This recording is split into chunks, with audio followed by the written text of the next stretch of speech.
Graças a Deus, queridos irmãos, vamos dar aqui sequência ao nosso estudo da confissão de fé. Estamos estudando aqui sobre as ordenanças, né? Que no caso é a ceia e o batismo. E estamos no segundo parágrafo. O texto em tela aí do segundo parágrafo diz o seguinte: estas santas ordenanças devem ser administradas somente por aqueles que são qualificados e para isso chamados de acordo com o comissionamento de Cristo. A nossa confissão de fé, então, delimita a administração das ordenanças somente àqueles que são qualificados e chamados por Cristo. Vamos entrar nesse assunto, vamos especificar um pouco melhor. Já no próximo slide, a administração das ordenanças, nós percebemos algumas diferenças, distinções entre as nossas confissões mães.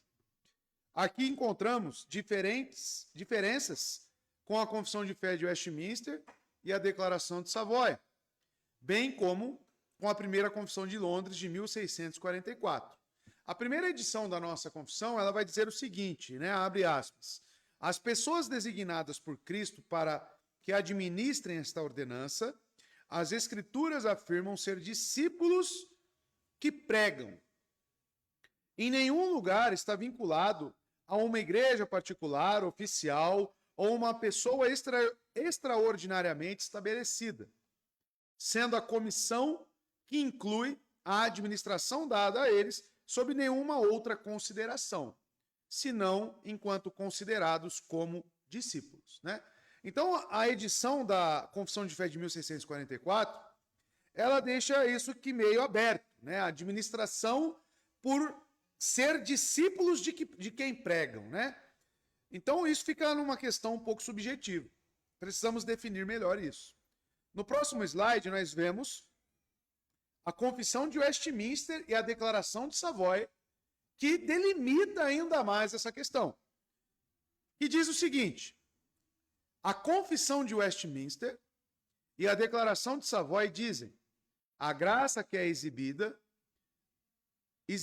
nos ou pelos sacramentos, neles, nem a eficácia de um sacramento depende da piedade ou a intenção daquele que o administra, mas da obra do Espírito e da palavra de instituição que contém, juntamente com um preceito que autoriza o seu uso, uma promessa de benefício para os receptores dignos. Tendo dito isto, a confissão continua no parágrafo seguinte, vai dizer o seguinte: só há 2 sacramentos ordenados por Cristo, nosso Senhor, no Evangelho, isto é, batismo e a ceia do Senhor. E aí vem a questão da administração, está em amarelo. Nenhum dos quais pode ser dispensado, né, ou administrado por ninguém, senão por um ministro da palavra legitimamente ordenado. Então, a avó de nossa confissão, Westminster, e também a de Savoia, nossa mãe, ela se pronuncia delimitando estritamente apenas a ministros ordenados, tá? Então, não pode ser o discípulo que prega. Então, amados, a nossa confissão, veremos no próximo slide, que ela fica de uma posição intermediária entre uma e outra, né? Os autores da Confissão de Westminster, né, e da Declaração de Savoia acreditam claramente que apenas o ministro ordenado do Evangelho deveria realizar os batismos e liderar a celebração da ceia do Senhor. Este é o posicionamento de Westminster e de Savoia. A primeira confissão de Londres indica que é um discípulo pregador. Está apto a supervisionar as ordenanças. Já a nossa confissão de 1689 procura ficar entre as duas, como dito, ao dizer: estas santas designações devem ser administradas somente por aqueles que são qualificados e chamados. Então nós agora vamos entrar um pouco nessa questão do que significa ser qualificado e do que significa ser chamado, pois é o foco nosso no estudo da Confissão de 1689. Já nas problemáticas, né, o próximo slide, queremos responder essas perguntas, que muitos aí não sabem. Eu posso administrar uma ceia na minha casa? Eu posso chamar a minha esposa, meus filhos e administrar uma ceia em casa? O que a nossa confissão e principalmente a Bíblia diz sobre isso? Isso é o que nós pretendemos aqui resolver, né, neste slide aqui sobre as problemáticas, né? Que diz o seguinte: isso levanta a questão das igrejas que não têm tais oficiais. Pode uma igreja sem um ancião, por exemplo, realizar batismos e desfrutar da observância regular da ceia? Esta é uma pergunta. Então, continuando a leitura, o batismo só é válido se for feito na igreja e por um pastor? Deve uma igreja renunciar às bênçãos e aos benefícios da ceia do Senhor até o momento em que o chefe da igreja tem o prazer de conceder superintendentes, né? Essas questões podem ser difíceis de se tratar numa situação de mundo real. As ordenanças são dadas à igreja ou aos presbíteros da igreja? A quem é dado? Biblicamente dizendo, a quem que essas ordenanças são delegadas? Aos presbíteros, pastores ou à igreja? Então, se forem dadas à igreja, então parece razoável que uma igreja sem um presbitério estabelecido possa nomear homens que considerem aptos e qualificados para liderar os membros nestas ordenanças. As igrejas sem liderança qualificada devem fazer da busca de homens qualificados uma prioridade. É muitas vezes sábio e prudente, atenção nessa parte em amarelo, procurar a ajuda de uma igreja da mesma fé para ajudar na administração do batismo e da ceia do Senhor, até que tais homens sejam nomeados nessas congregações.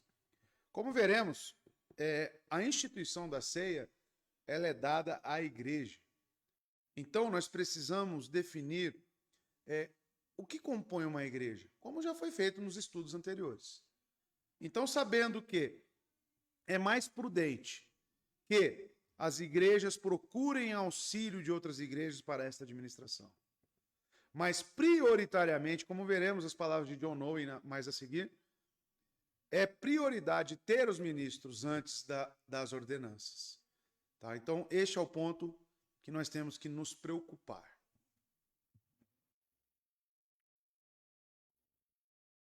Então, vamos lá. Devemos perguntar o que a Bíblia ensina sobre esse assunto.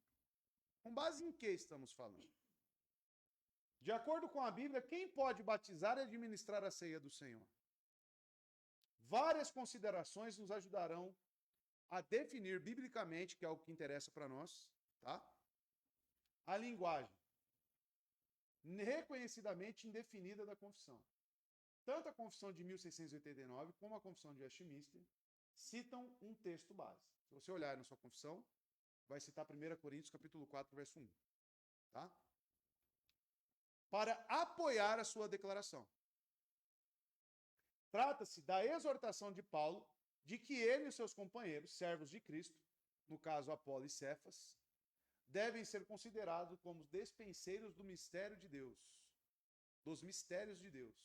Uma vez que nesse texto o termo mistérios não é uma referência aos sacramentos, e visto que Paulo e Cefas no caso Pedro, né, que era o nome que era dado a ele também, eram apóstolos. À primeira vista, esse texto parece ser singularmente irrelevante para o assunto em questão. No entanto, há uma pista contida nesse texto, pois ele nos aponta para um conceito de despenseiro ou mordomia, tá? Então essa é a dica que nós seguimos e que iremos analisar no texto bíblico. Pode passar para mim.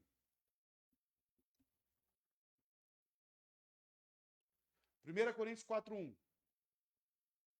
Portanto, que todos nos considerem como servos de Cristo e encarregados dos mistérios de Deus, tá? Então, a pergunta para o texto é: o que Paulo, como um dispenseiro, como um servo, como um encarregado, ele se difere dos outros irmãos em Cristo? O que ele quer dizer com esta palavra encarregados?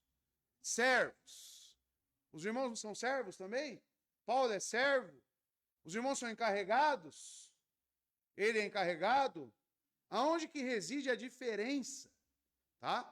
Entre esses que foram chamados como mordomos.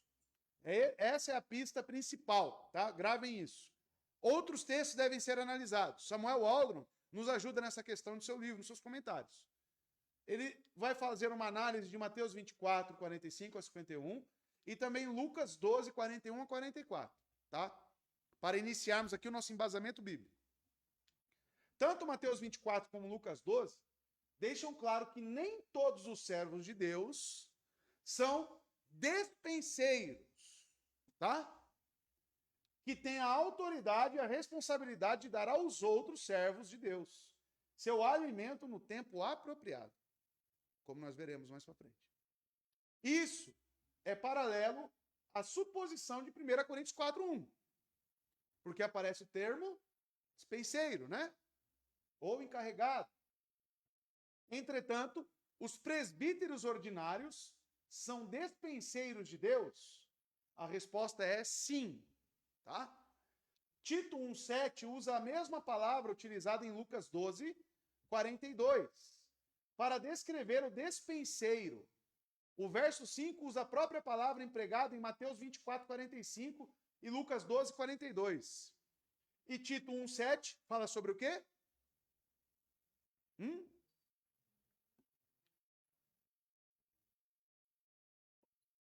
Para descrever o despenseiro que está sendo ordenado ou elevado a uma posição de comando.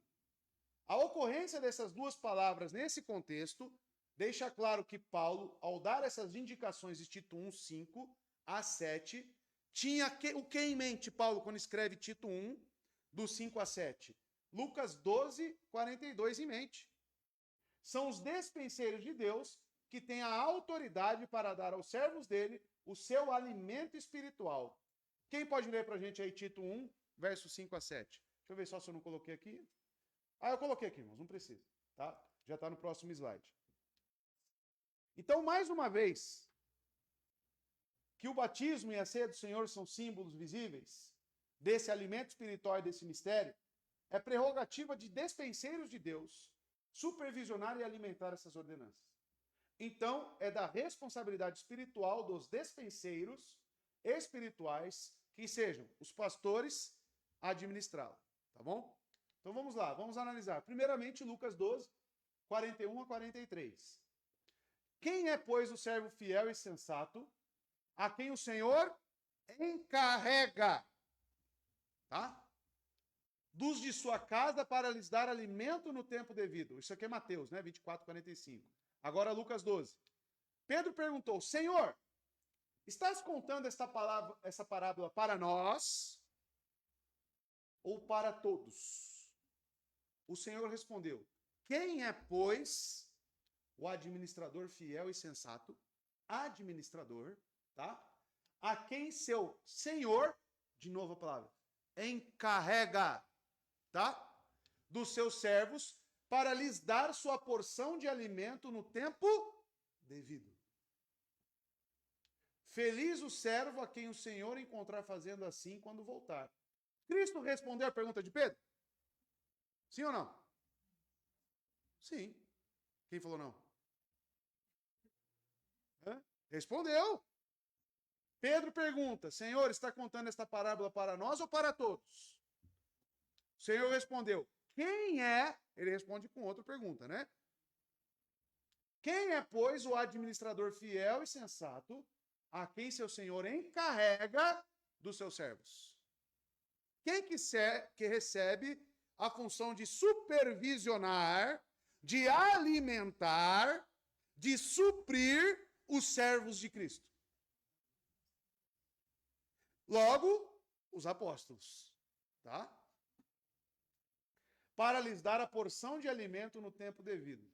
Quando eu preguei aqui, se os irmãos não se lembrarem, muitos comentaristas vão dizer isso. Nas multiplicações de pães e peixes, quem é que pega e distribui o alimento?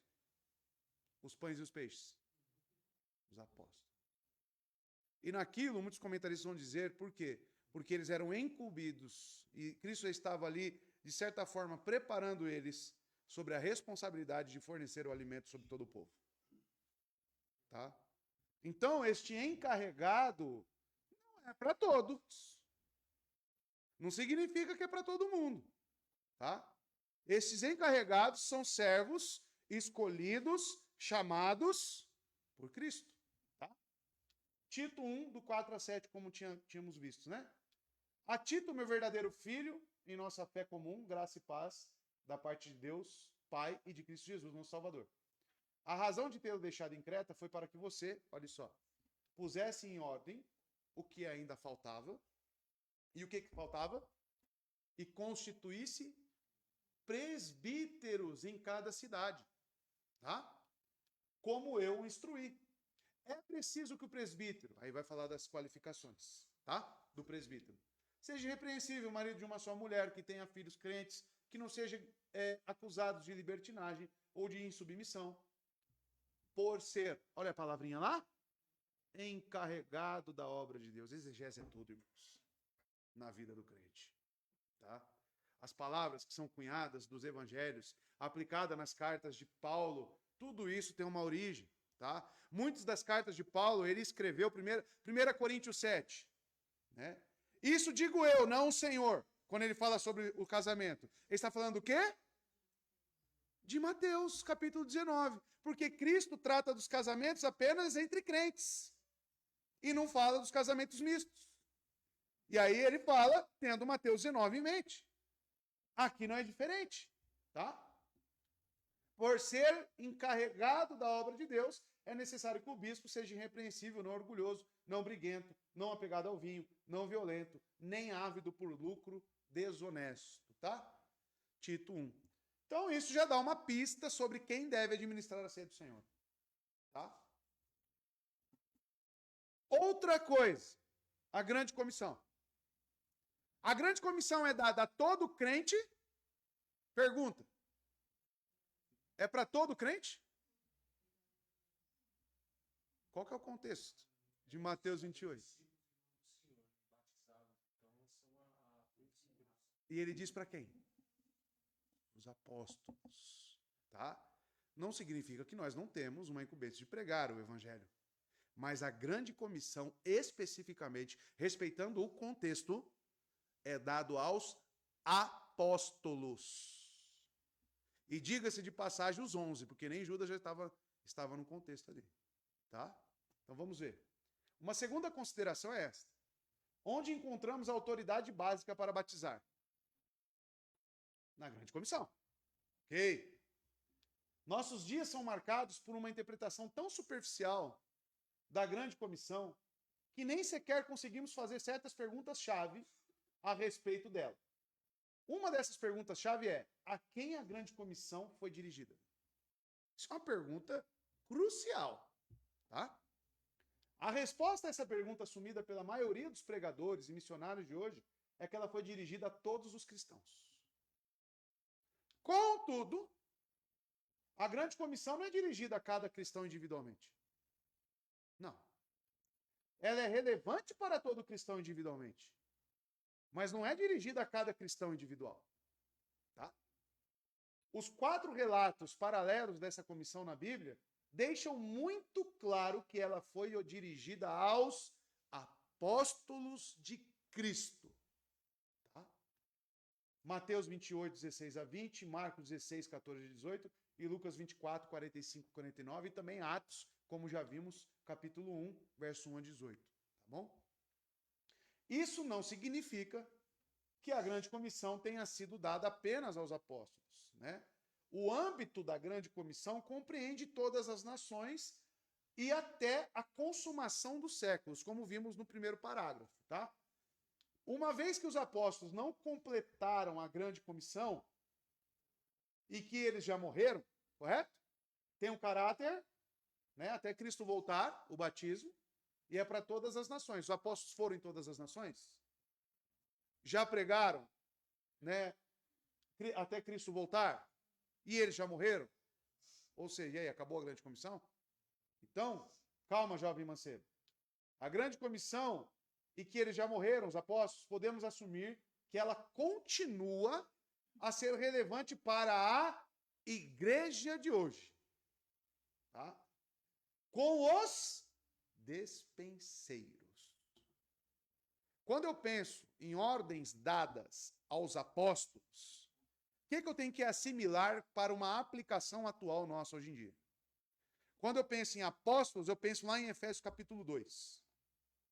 Que eles lançaram fundamentos para a igreja. Tá?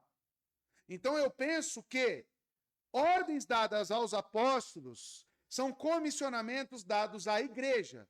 O que constitui uma igreja? Oficiais e membros. Quem são os oficiais? Presbíteros e diáconos e os membros. Só membros constituem uma igreja? Só pastor constitui uma igreja? Não. Igreja aos moldes da palavra. Então, logo, quem dá continuidade na grande comissão? A igreja. Tá? Só que você não é igreja sozinho. Por isso que não é individualmente. Tá? É uma comissão da igreja. Logo, né, a igreja é quem administra, com os seus despenseiros. Tá bom? É assim que ocorre a grande comissão. Texto, né? Os 11 discípulos, olha lá, os 11 discípulos foram para Galiléia, para o monte que Jesus lhe indicara. Quando o viram, o adoraram, mas alguns duvidaram.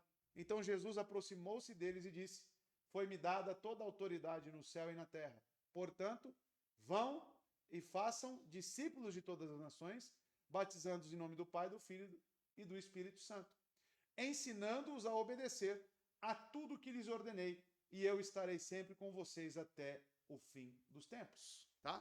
Outro exemplo, Mateus 18, que fala sobre a disciplina eclesiástica. Ele fala para quem? Mas quem está presente? A igreja ali? Os apóstolos. Tá? Logo, aquilo tem a aplicação hoje, atualmente, para a igreja. Tá? E os dispenseiros, eles auxiliam nesse processo disciplinar. Tá bom? Lucas 24, né? Então lhes abriu o entendimento para que pudesse compreender as Escrituras e lhes disse: está escrito que Cristo haveria de sofrer e ressuscitar dos mortos no terceiro dia, e que em seu nome seria pregado o arrependimento para o perdão de pecados a todas as nações, começando por Jerusalém. Vocês são testemunhas destas coisas. Eu lhes envio a promessa do meu Pai, mas fiquem na cidade até serem revestidos do poder do alto, tá? Então, o revestimento que nós já vimos em Atos, estamos vendo, né? A passagem do despejar do Espírito Santo, derramar, é justamente para que eles sejam testemunhas, pregando o evangelho a todas as nações, fazendo discípulos. E ali nós vemos a igreja constituída com o derramar do Espírito Santo, tá bom? Então, é nesse sentido, e Atos aí também, tá? Não vou ler, porque os irmãos já viram a pregação, também constitui aí o grande comissionamento, tá? E serão minhas testemunhas em Jerusalém, em toda a Judéia e Samaria, até os confins da terra. E o testemunho é justamente fazer discípulos pregando, né? As boas novas e batizando no nome do Pai, do Filho e do Espírito. Então, a comissão dada à igreja. Isso não nos leva de volta ao ponto de partida. A conclusão correta é que a grande comissão foi dada à igreja corporalmente, tá? E não ao cristão individualmente. Essa é a grande diferença. Tá bom? Isso porque os apóstolos foram a fundação da igreja visível. Não pode ser dever de cada cristão individual ir a todo mundo, fazer discípulos, batizando e ensinando-os a observar todos os mandamentos de Cristo, pois esse dever é uma impossibilidade óbvia para a maioria dos cristãos. Esse mandamento necessariamente é para a igreja como um todo, edificada sobre os apóstolos, para quem a grande comissão de Cristo tem uma relevância permanente. Cada cristão tem a responsabilidade, como parte da igreja visível, de ajudar a igreja a cumprir a grande comissão. Mas eles não são abordados como indivíduos em Mateus 28, 18, né? E também o verso 20. Quem, então, de acordo com a grande comissão, deve ser responsável por batizar os discípulos? Se a interpretação individualista e moderna estivesse certa, a resposta seria cada cristão individualmente. Aí se tem água lá na esquina da tua casa, né? Aí você podia sair batizando seu filho, cada cristão individualmente precisaria, né, administrar isso. Mas se a nossa interpretação estiver certa, então apenas aqueles que possuem autoridade da igreja deveriam batizar. Tá? Ordinariamente, esses são os pastores. Por isso que a confissão vai colocar qualificados e chamados. Esses são aqueles que devem administrar tanto a ceia quanto o batismo. Tá? Olha lá. Ele está falando sobre a igreja, correto? Efésios 2 aqui. A igreja. Que é edificada, né? Edificado sobre o quê? O fundamento dos apóstolos e dos profetas, tendo Jesus Cristo como pedra angular. E o que se compreende por fundamento dos apóstolos? Hã? Os ensinos, as doutrinas, tudo aquilo que eles repassaram sendo recebido de Cristo, correto? Então os apóstolos fundamentaram a igreja. Toda a ortodoxia cristã, por que nós cremos no credo dos apóstolos? Porque entendemos que ali está este fundamento. Ali estão os pilares da igreja. A ortodoxia cristã vem de uma fundamentação apostólica. É isso que cremos. Essa é a fé saudável. A fé que está próxima da doutrina dos apóstolos. Atos capítulo 2, eles perseveravam na doutrina dos apóstolos. E ali, após o dispensar ali do Espírito Santo, igreja já constituída. Tá? Atos 2,42 está aqui, ó, se dedicavam ao ensino dos apóstolos.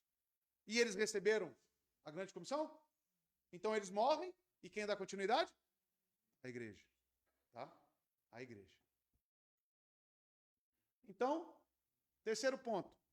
Ceia pressupõe comunhão. Olha lá. Uma terceira consideração diz respeito à ceia do Senhor e à igreja. 1 Coríntios 11, 17 a 34, ensina que é somente quando a igreja está formalmente reunida é que a mesa do Senhor deve ser celebrada. Isso traz algumas implicações. A administração da ceia do Senhor, uma vez que é uma ordenança da igreja, tá? Da igreja, está confiada à administração dos pastores que devem presidir a igreja. Tá? Então, ceia, você pode fazer na sua casa, você, seu esposo, sua esposa, seu filho? Vocês não compreendem igreja. Tá? Tem que compreender a igreja, tem que definir igreja nessa questão. Tá? Assim como eu sozinho com a minha esposa, por ser um pastor, eu não posso administrar, porque eu e ela não é igreja. Tá? Igreja é corpo. Igreja é membros e oficiais, juntos, reunidos. Então, os presbíteros podem delegar a execução efetiva das ordenanças a um irmão fiel, mas não podem delegar a responsabilidade. Tá? Eu posso, por exemplo, nomear o Felipe para ser alguém que ministra aqui a ceia? Não? Sendo que a igreja, né, ele pode ser, sim, né, não posso delegar a responsabilidade, mas a execução, tanto que ele me auxilia na distribuição, como qualquer outro aí me auxilia na distribuição dos elementos. Mas a responsabilidade está sobre quem? Sobre o pastor. Tá? Admitir um incrédulo na ceia é a responsabilidade de quem? Do pastor. É ele quem tem responsabilidade sobre a administração, tá, da ceia do Senhor. Eles continuam a ser os dispenseiros de Deus e por isso são os responsáveis por sua administração. Se uma igreja local não tem pastores, a atitude mais segura e sábia seria procurar a supervisão de outros pastores e outra igreja, e então, sob sua direção, celebrar o batismo e a ceia do Senhor. Tá? John Owen observa que o primeiro dever de uma igreja, sem pastores, é buscar um pastor ou pastores, antes de buscar a administração das ordenanças. O que pretere, então, segundo John Owen? Você ter oficiais. Né? Calma, tá? Só pegar as partes importantes de 1 Coríntios 11. Nós lemos sempre aqui na ceia, 1 Coríntios 11. Tá? Olha lá. Entretanto, nisso que lhes vou dizer, não os elogio, pois as reuniões de vocês, tudo aqui é contexto de ceia do Senhor, tá? Mais fazem mal do que bem. Tá? Em primeiro lugar, eu ouço o quê? Quando vocês se... Como? Há divisões entre vocês. Quando vocês se reúnem, não é para comer a ceia do Senhor.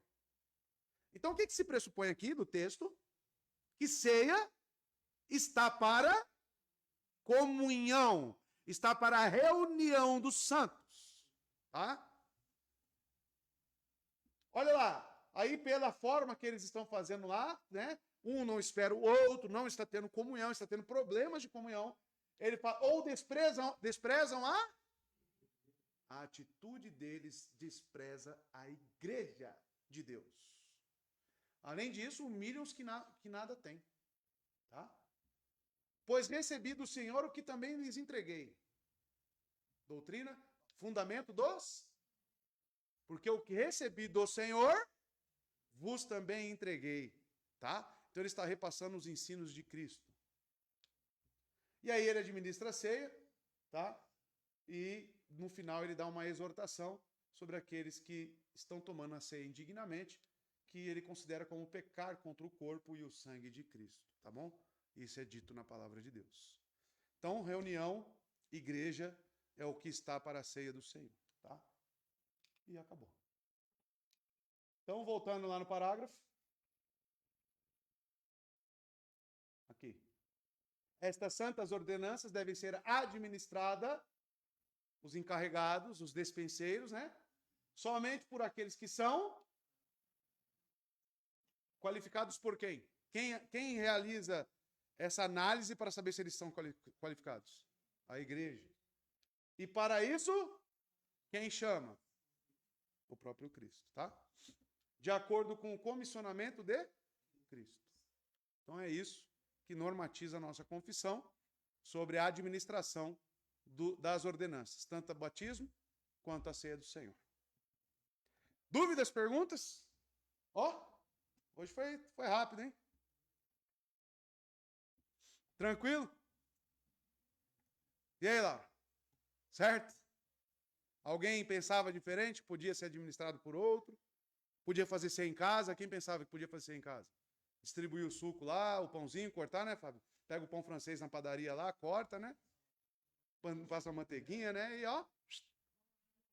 online também, né? Existe ceia online? Por quê? Eu tenho comunhão. Beleza? Comunhão, hein? Beleza. Né? Existe isso? Não existe. Né? E isso é uma ordenança. Aí vem uma outra pandemia. Aí eu vou falar, vou ficar em casa. Tem um decreto dos governantes que não se pode reunir na igreja. Aí eu tenho a palavra de Deus que me ordena em comunhão executar isto e tem um decreto dos homens. E aí? Até onde eles chegam, nós podemos servir. Agora, se eles ultrapassam os limites da palavra de Deus, não devemos servir normalmente. Então tem ceia, mesmo em estado pandêmico? Tem que ter. Tem que ter. Ele fala alguma coisa? Em casos de pandemia, Cristo fala, vocês não se reúnam. Em caso de perseguição da igreja, vocês fiquem em casa, né? Ele fala alguma coisa desse tipo? Continua. É até ele voltar, até a consumação. Isso não para. Enquanto ele não volta, nós continuamos pregando o evangelho, trazendo esses novos convertidos para a igreja realizando os batismos, ensinando a obedecer e administrando a ceia até que ele volte. Assim deve ser. Certo, José? Algum acréscimo? Tranquilo? Então, mais um capítulo. Pode falar, Zé.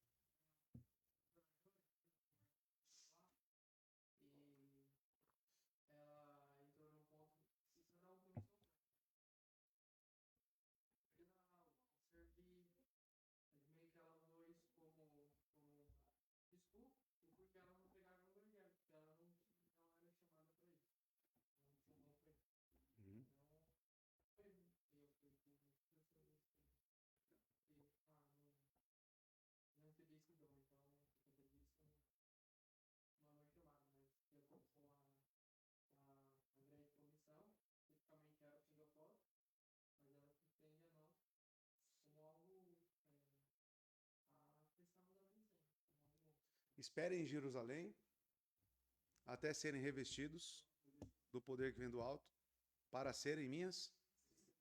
Qual que é o dom, então, que me capacita a pregar o evangelho? Espírito Santo. Né?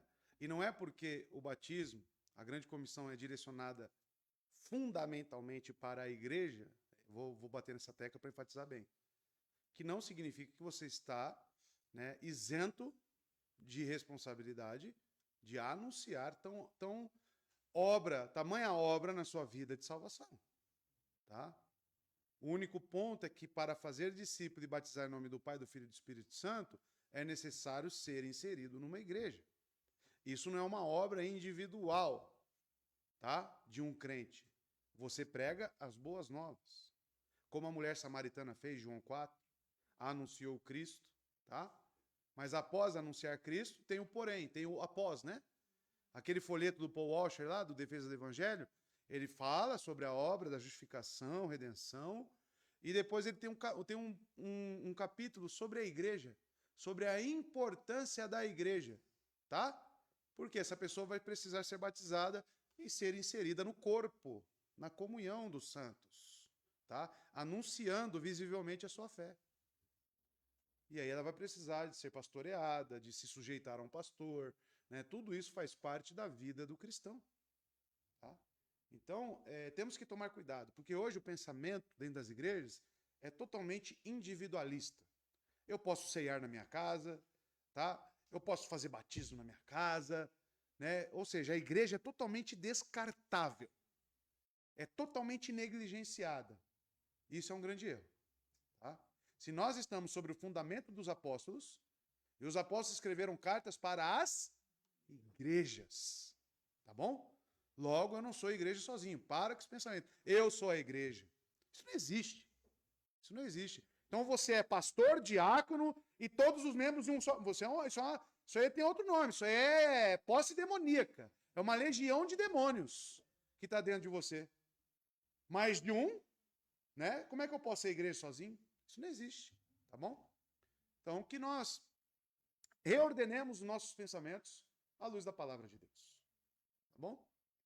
E assim fica mais um capítulo aí passado para os irmãos, tá? Que vamos abordar com mais clareza aí e mais calma cada ordenança nos próximos capítulos. Tá bom?